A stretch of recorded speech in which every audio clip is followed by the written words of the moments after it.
We're good. Welcome. Rog having his little nap after that snooze fest, Rog, of a match to football. Où est l'urgence? Où est l'urgence? C'est le copain No. Sometimes, Rog, Wow. football. Wow. Sometimes football is just a bit crap. Yeah. This is one of those times. Yeah. Un détombe. Yeah. But you know what? What? There's more important things to talk about than the World Cup today, David. Sometimes in our life, Yeah. we have moments that transcend even football, trump even football. Yeah. Like? America's birthday. Oh, July the 4th. We've celebrated it here in Bobley's Panic Room. Yeah. Got Betsy Ross, Martin Luther King. Yeah. That's Benjamin Franklin. Yep. Without his little glasses, Rog. And then up there, Beckerman. Two founders of the country. Yeah. Beckerman and Jefferson. who and then looks, Washington. Jefferson looks unbelievably to me just like Paul Carr. Paul Carr's dad.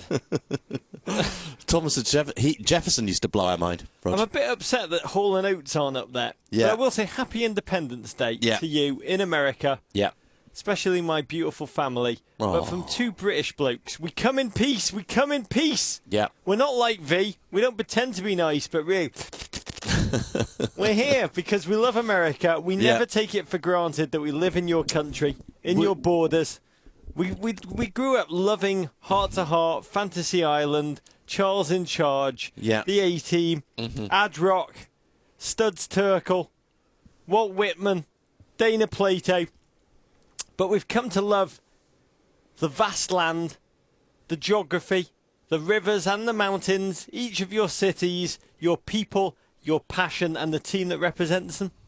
US men's national team, or Everton, Rog, depending on where you are with that right now. And I would say, a patriot who we both admire, Kenny Powers, he said, "Sure, I've been called a xenophobe, but the truth is I'm not." What's he say there? You read nicer than I do. Sure, I've been called a xenophobe, but the truth is I'm not. I honestly just feel that America is the best country, and the other countries aren't as good. That used to be called patriotism. That's how we feel. The frontier thesis, love that. Let's get over those hills. America is great because we got over those hills. The completion of the Transcontinental Railroad, Promontory Point, Utah. Rog, amazing things that America's done. Fort Sumter. I've lived in America for more than half my life, Rog. Lewis and Clark. I sort of feel sometimes that I fit the classic profile of a 17th century English immigrant to the New World. Disenfranchised at home. Yeah. Moved to 5 Points in the rough side of New York. No, I'm talking like Jamestown colony. I'm talking old school, early 17th century. I've been watching Turn, Rog, that new series on AMC. Obviously not when I've been down here. And I think had I been an immigrant living here, definitely would have fought on the rebel side. Well, we said on the podcast yesterday. It's on Grantland now. If you want an extended 5-hour thesis, it was close to 5 like hours. Quincy MD doing the autopsy on the US football team. If you want that, listen to it. But we said on the podcast, it was a mini series more than a podcast. People keep saying to us, mate. Sorry for you, mate. You must find as an Englishman, Independence Day quite hard to deal with. The honest truth is, it's the best thing that ever happened. America would be so crap. Honestly, how crap would America be if it was still under the power, part of the Commonwealth? And the honest truth is, when you were fighting the English, my family were being slaughtered by Cossacks in that part between Ukraine and Russia. Where the only good thing is that most of the people... So it doesn't really bother me. I'm bravo, America. It's most of the English who were slaughtered were actually German, Rog, which is another which is great a nice segue. I will say, today, the 4th of July, also is a 20th anniversary of USA 0, Brazil 1 in Stanford, California. An amazing game of football, a brutal game of football. Leonardo, just a shocking act of violence on the great Tab Ramos, shattering his skull, and the 1994 dream run of our valiant boys coming to an end 20 years ago, Davo, 20 years ago. Alexi Lalas has started a bit of a fight on Twitter by tweeting something to the tune of, 20 years ago today, it's the anniversary, and we've made so much progress since then. ... Right? And we walked to ESPN studios at At the Copacabana. With Alexi. We walked there with Alexi, and I told Alexi a little story about ... right. Yeah. Which was Davo and I, my wife. Yeah. We had the honour of voicing EA Sports' unbelievable, really remarkable World Cup game. And we got locked in a room for Just catching up on some email here. We got locked in a room for 5 days. Yeah. And they whisper in your ear in headphones like this. They'll be like, "Good news, America are through to the quarterfinals," and we'll be like, "Yes! Wow! This day, wow!" I'd like rip my own. And you're playing Burkina Faso. Yeah, okay, we got it. Next in your ear, the next scenario will be like Botswana. They're in the final, and you have to be like, "Who saw this coming, tiny Botswana?" Anyway, we're completely manic. We've gone mad. We've been locked in a room for 5 days with the EA guys who are amazing. Yeah, we're bonkers. And they say, to finish this off, pick your all-time World Cup starting 11. So anyone that's played in the whole World Cup, like Puskas from Hungary. Sindelar from... You could put anyone with Zidane. You could have Maradona. Gordon Banks. You could have anyone you want. Pick anyone. So Davo picked his team. I had, Carlos Alberto, Gordon Banks, Pele... Stoichkov. I had an amazing 11. I had Puskas in the attacking trident. Yeah. That's all I can remember. But I do remember when it came to picking my centre backs. Who did I pick? Just out of loyalty. I told this to Lallis today. You picked Lallis. I did. My all-time any player. I picked Lallis as one of my centre backs. Who was he with? Who did you pair him with? I think probably Bobby Moore. I don't think you did. I think you put him with Gooch or someone. No! Yeah. Don't be silly. That would have been suicidal. Okay. So I had Bobby Moore, England's 1966 captain, alongside Alexi Lallis. Yeah. And I told this to Lallis when we walked in today. And then they put it into their they have this huge computer. And then they're like, "Okay, lads, here's how the game goes." And they then started to read out kick by kick to us, and we had to react to it. I think even a feature in the game. Yeah. What happened, Davo? I mean, in the 12th minute, they're like in your ear. They're like, "Lads, in the 12th minute, it was like Zidane attacks Rogers' box. Alexi Lallis extends a leg. Cautioned. Yeah, penalty. Cautioned. Penalty and caution. Anyway, to cut long story short, in the game, Lallis was sent off, red carded after 37 minutes. Triggering an 8-1 victory to I don't think it was 8-1, but it was quite a heavy defeat your boys took. Yeah, it wasn't close. So I don't know why we're telling you this story, but ... right. No, it's interesting. Started a lot of controversy. How are you feeling today, Rog? We've spoken about a lot today. Every day I like to check in on your mental well-being after that loss. I'm confused. I know you're excited about July 4th, but how are you feeling? I'm confused. I'm confused about the referee. The Argentine referee in that game, which we're going to now talk about. Oh, we are. We're moving on to that. Okay, France versus Germany, Rog. I'm confused about his hair. Yeah. The comb-over. I spent a lot of the second half of the game, which was probably one of the more stagnant games we've seen at this World Cup. Yeah. I spent a lot of the second half wondering, how does a man decide tactically to get a comb-over? Is it just... Do you wake up one morning and say, "I'm losing my hair"? I know. I'll get a comb over. It won't look good, but I prefer the laughter to being a baldy. Or do you just fall into it and it's progressive. So slowly? It's progressive. Or do you not even know you have a comb over? Nobody goes from completely being bald, growing the hair on the side, and then lopping it over the top. They don't. It happens gradually. They start trying to cover up little bits of baldness. Problems in Sector 4.2, problems in Sector 3.9, issues in Sector 2.68, Vector 3.2, and they start moving hair around in their system. Shuffling it round. And then after a while, they have nothing there, and it just goes an enormous piece of long hair. And the Argentine referee doing today's game, who seems to have forgotten that this is the World Cup of bald men, right, Rog? Memo's gone round. He's got I think he's probably still got some hair under there. But he's on the pathway to the full comb over. Is if you stop Julie Foudy, if you stop the game and said, describe your hair, would he say, I have a comb over? Or would he say, does he emotionally feel he has a full head of hair? Nothing to see here. Everybody carry on. Emotionally, and please, GFOPs who are in this predicament, we won't shame and name, but I'm interested, fascinated. Do you know you have a comb over? Or in your mind, do you have like Or do you know, I think the bigger question, do you know that everyone else knows that you have a comb over? Or do you sometimes think you've pulled the wool or the hair over somebody's eyes? There's an amazing tweet that came out of one of those English humour sites where they said the referee... this requires a lot of backstory. They think it's comb over. It is now. It's an English football joke from 1966. So that's how I am, David. I'm confused. You're confused. You asked me that, I told you. Confused about comb-overs. Confused about comb-overs. Okay, so that was a damp squib of a match de football. Le Patin est mort! Le Patin. Le Patin. Win it in 98 for France. Oui, vraiment! Complete crap in 2002. Oh, le solk. Get to the final in 2006. Oui, oui, vraiment! Complete crap in 2010. Worse Government inquiry into why they were so crap. Yeah. 2014. What? It was a very Sarkozy kind of campaign. 1 minute you're on the president, and then you're in handcuffs going off to the guillotine. I think, Rog, that perhaps what we've got is le patin nouveau. Yeah. Le nouveau patin. Le patin la return de la patin. Oui. Le fil de patin. Son of the patin. Le nouveau patin. Yeah, what is that nouveau patin? Well, it must be great crap. Quarterfinals. Not crap. Pretty good. Yeah. We'll have to see what happens next time. Well, here's what's annoying to me, Davo.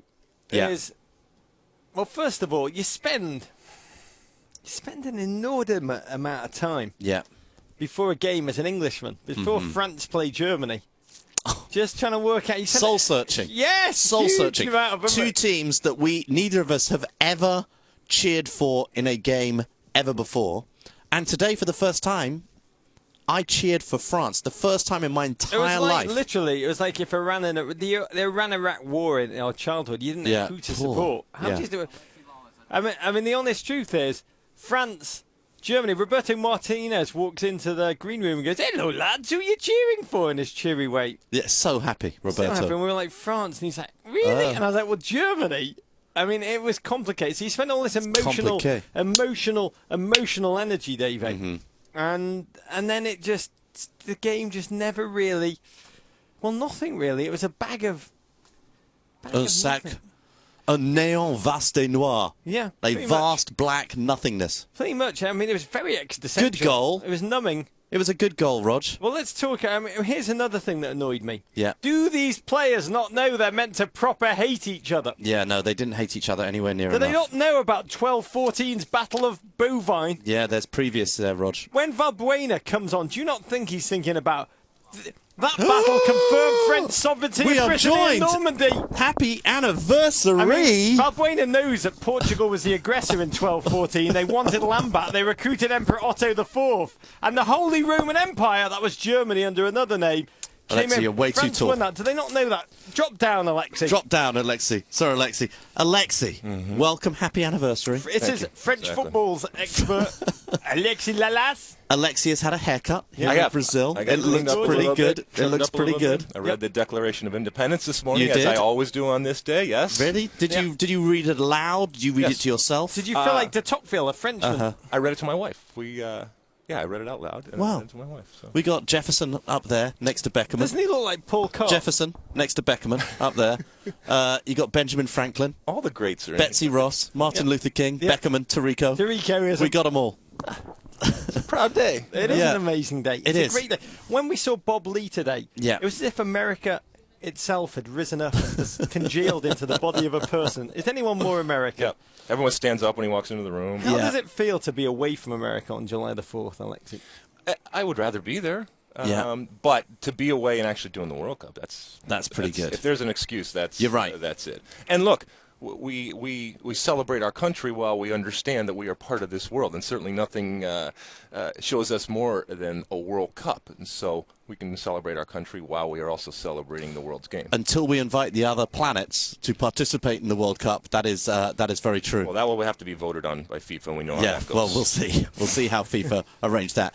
So, Alexi, we have referred within this little show we do from Bob Lee's Panic Room to the tweet controversial, yes. to your controversial tweet of today. Which one was that?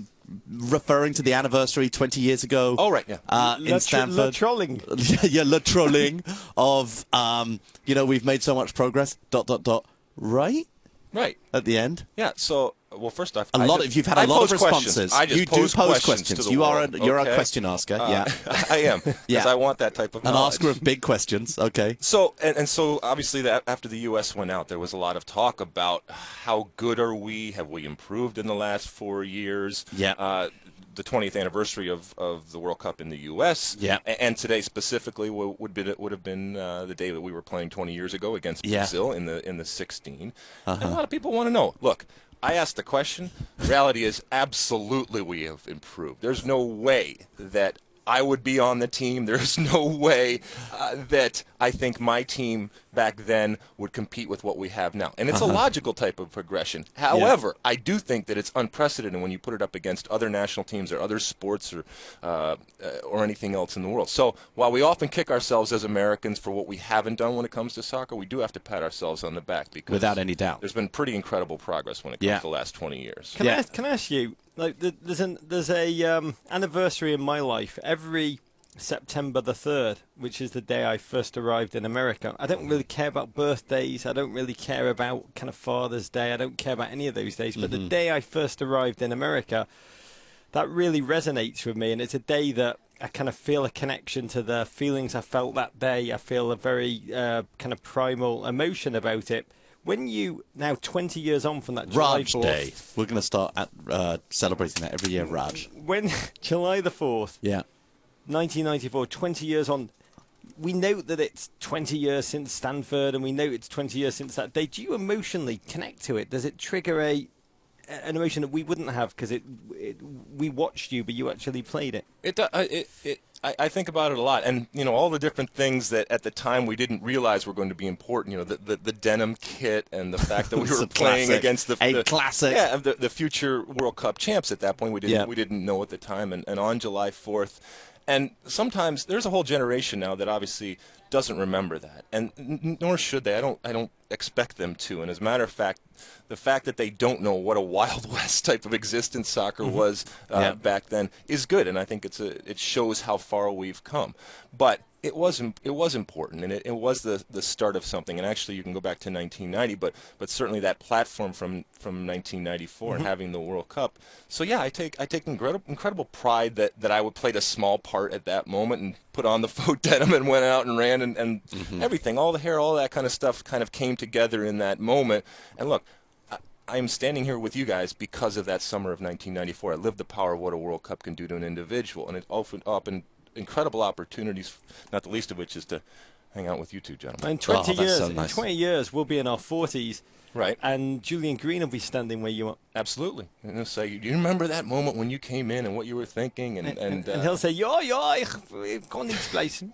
So, Alexi, when we were in New York a couple of months ago, with the entire, with you and Tony from the 94 team and with Kyle from this squad, and you were on, and I asked Tony a question, and I said, I'm going to ask you a question you've been asked 1,000 times before, but I want you to answer it in a slightly different way. Okay. I'm going to do that to you right now. All right.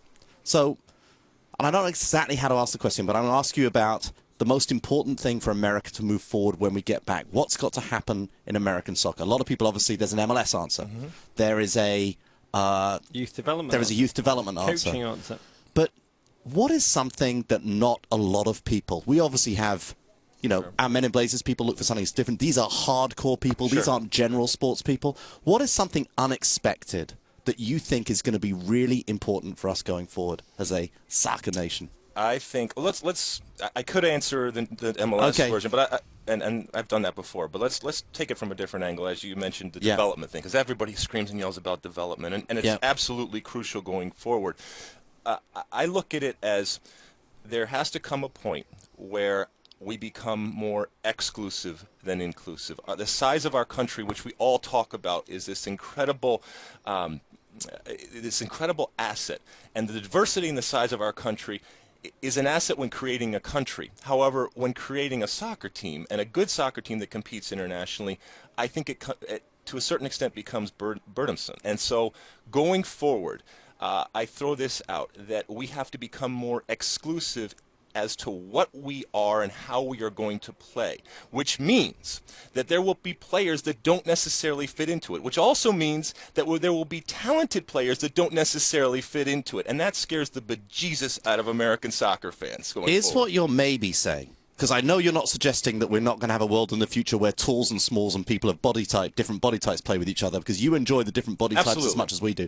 But what you may be suggesting is that geographically, to try and pull in the Latino kids who are playing in Texas and Southern California and mixing that with the middle-class kids in, like, New Jersey and the people who can afford to go to the Nick Bollettieri Academy down in Florida, that to mix all of these different cultures together might be impossible.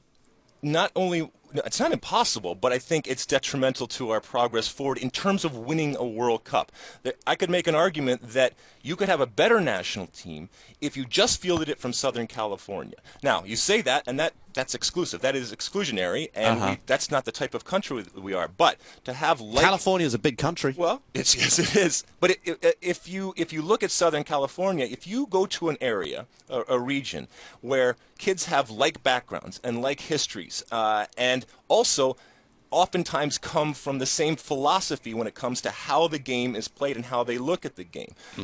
I think that you have a better chance of putting together a team when you have all of those types of players together. We need to build our own Uruguay. We need to build our own little Costa Rica. I like the way you're thinking. When you talked about exclusivity, I thought you were just looking at both of us, realizing that America lets anybody in nowadays, and we need to be a lot more discerning. Wait, what's good for a country isn't necessarily good for a soccer team. That's interesting, because that goes against, in club soccer, what's happening both in MLS and in Europe, is these teams are built together of patchworks of what you can't necessarily find within one community, what you can only find by putting players of very different, even international backgrounds. What I'm suggesting maybe is that the melting pot theory is a fallacy, and that's a hard thing for. I like it. It's radical. This is radical. I got to tell you, Israel Zangwill is rolling in his grave. But I will say, I will ask you this question. Last one from me, Dave. Is DeAndre Yedlin never watches our show? Pretend he does. Pretend he does. Sensational. I mean, fascinating. Fabian Johnson gets injured. Yep. Everyone's like, oh no, we should have brought Michael Parkhurst. We're throwing on a guy with no experience. On he comes. Performance of his life. Yep. Phenomenal. Besler. One slip at the end, but another, I thought, terrific World Cup for that gentleman. You look at forget Fabian. Let's go with those two. What would you say to them for them to sharpen their skills? Should they now be looking? I mean, Besler, apparently Kansas City, saying they've had hundreds of inquiries for his skills. If you were going to have a quiet word, no one's watching this, so this is the equivalent. What would you say to them about? You went off to Padova, became the first American to play in the Serie A. What would you say to them about what's the quickest route they can do to sharpen those skills, get ready for winning the World Cup 2018? Well, first off, you have to know who they are as people. And just because they may want to stay in MLS doesn't mean, number one, that they're not challenging themselves. Or it doesn't mean that they also can't become incredible world-class players and if they continue on to it. I don't know what those guys want to do. But I would say the opportunities that come, grab a hold with both hands and hang on for dear life, because it can be an incredible ride. I had, like I said, so many different opportunities on and off the field, and I burned it at both ends and had a blast doing it. These are going to come for these types of players going forward. The other thing I would say, not necessarily to them, is having a young player come to the World Cup and do well is not something revolutionary, okay, and new. When we can look at Frankie Haydick, who happens to be a right back, who had a great World Cup and parlayed it into these different things. Having a goalkeeper be incredible for the U.S. in World Cup is not something revolutionary or new, okay? Set pieces, the physical part of the game, defending, all of these different things that we have seen, they have always been part and parcel of what the U.S. does. I think that Jurgen Klinsmann, in this case, has made this team a better version of itself. And that is progress. And that is, to a certain extent, successful. When you put it through the lens of what he promised, that's a whole other conversation. But I do think that this team has gotten better over the last 4 years in that it's a better version of itself. And guys like DeAndre Yedlin and Matt Besler, and the chances that he has given those guys, that has helped. I do feel that we are talking about more players, more names than we have coming out of 02, 06, 10. Yep. Certainly, I think there are more names on the end. And I think partly that's more people are watching, there's more commentary, and there's more attention to it. Sure. But I feel like more players stood out. We had a John Brooks moment. You know, we had Jermaine Jones, who really stood out at this World Cup. Just more names of people are standing out. And players that didn't make it. You know? And of course. That's the first. That's a whole other hurdle that the U.S. before. public has to get over, like I said, of good players that just might not fit. And it doesn't mean they're not great players. And everyone can say, well, Landon Donovan and all this kind of stuff. But Jurgen Klinsmann decided that for his team and for his spirit and all this kind of stuff, and by the way, spirit and team spirit, that's also been something that's been around for a long time. But he came to the decision that Landon Donovan, it's not he's not a good player. Yeah. It's that him being part of that group might culture, might be detrimental something going we forward. don't think about on the outside, but the culture that exists within a club. By the way, Brad Evans, I know you watch. You fit. You definitely fit in my book. Yeah. We're really here, the World Cup, Brazil, the games, just to promote your album. Can we talk about your album? Yes, Absolutely. that's what we want to talk about. Everybody should be getting it. Infinity Spaces, it is out. You can check it out on iTunes. It's 10 short pop rock songs. Not long enough. Not long enough. Yep, so you can check it out and scream and yell at me or do whatever you want, but I appreciate it. We love it. This is Gentleman Parlayed playing in a World Cup to supporting Hootie and the Bluefish, right? Yeah. And you're into DeAndre Yedlin. That's amazing. This is your future. Happy Thanks, Independence Alexi. Day. Happy Thanks, guys. Independence Day. To you too. Congratulations on your independence. It is a great album. It's Thank you. better than that rap thing, Dempsey. Yeah, without a doubt. David. So we're at 12-14, the Battle of Bovines. Yeah, I know. We still have not even into the game. We were talking about. I mean, when did he score? Oh, 13th minute. Paul Carr blows your mind. Paul Carr blows your mind. Say what? Paul Independence Day blows your mind. Said Paul Carr blows your mind. On Independence Day special, we cannot believe how much this man looks like that man, Jefferson. That looks like Paul Carr. Paul Carr. Jefferson's wearing a wig. Paul Carr's not. Yeah. Look, mind blown. Thanks for coming in. Thanks. Paul Carr. How are you, mate? Happy Independence Day. Good to be here. Happy Good to see you in good Independence Day. spirits. Oh, great Sometimes, spirits. Paul Say Carr, what? football's a bit crap. Yep. And I think we'd have to say, great job ESPN. Yeah. Great job FIFA. But that game was a bit crap. It was. You know, they went to a shot of Christ the Redeemer. Yeah. Even he wasn't watching the game, Rog. turned his back on the stadium. he's like, not that interesting. Yeah, not so much. So, He's all seen, though, right? but I'm sure he is all seeing. Yes, he can look. wow, no, I think it's God. wow. Is the Son of God all seeing too? I'm not clear. Please, anybody, theologists, please send us a raven. And is Christ all seeing, or is You've already done God it twice, and we've not even got to his. I know. Anyway. Might depend if he's incarnate. I know, I got it. Okay, Wow, theology today. wow, That's for our other show Right, from the Paddock wrong Room. show, sorry. So, and yet, even in a dull game of football, sometimes our minds can still be blown. That's right. So, Paul Carr, right. now is the time. I'm building some game show tension here. Now is the time for you to blow our mind. All right. You probably saw on the broadcast or heard that this is Germany's the first team to reach 4 straight semifinals, which is true. So that's good. There have been 16. Define good. Okay. No one's ever done Fair it enough. before. Okay. This is the 17th World Cup. Okay. 17th World Cup that there's been a semifinal round. They have 3 where you go straight through a final or a final group. Or Backstory. blah, blah, blah. Yeah. Germany has now made the semis in 12 of those 17. No other country has made more than 7. Wow. Wow. Wow. Wow. Wow. Wow. Wow. Whoa! Paul Carr just blew his own mind. Just blew his own mind. Amazing. Do you ever blow your own mind? It does. It gets messy, yeah. Why Takes a little while to clean up. are Germany so bloody good at football. Consistent. Again and again and again. Consistent. Yeah. I obviously didn't see him play much way back in the day. It seems to me that they're pretty good at, adjusting styles. We saw for a while, I think in the 70s, 80s especially, they were very kind of methodical, not necessarily exciting. Then we saw the last maybe decade or so, they really got more interesting in attacking, and now even in this tournament, this tournament, they have not been that great. And a totally different style today than they've played before. Yeah, they were up 1-0 most of this game.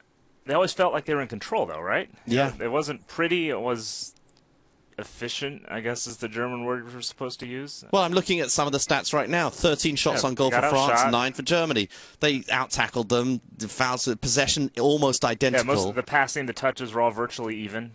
Yeah. Their goalkeeper is, we have to say once again about Manuel Neuer. He is insanely And they've had good keepers lately, Lehmann was good, maybe not great, but good. Oliver Kahn was the player of the tournament. Neuer's amazing. Neuer, it's like, I don't know how you say All-American in German, but my God. Is he All-American? His hands are so strong. Wow! With his hands, wow. So strong. His hands are strong, he can play. He does everything that a goalkeeper is meant to do. We think that there's going to be, after the World Cup, an amateur kind of dramatics version of The Sound of Music, and he will be Rolf. It'd be an amazing Rolf. It'd be an amazing Rolf. It's got hit potential.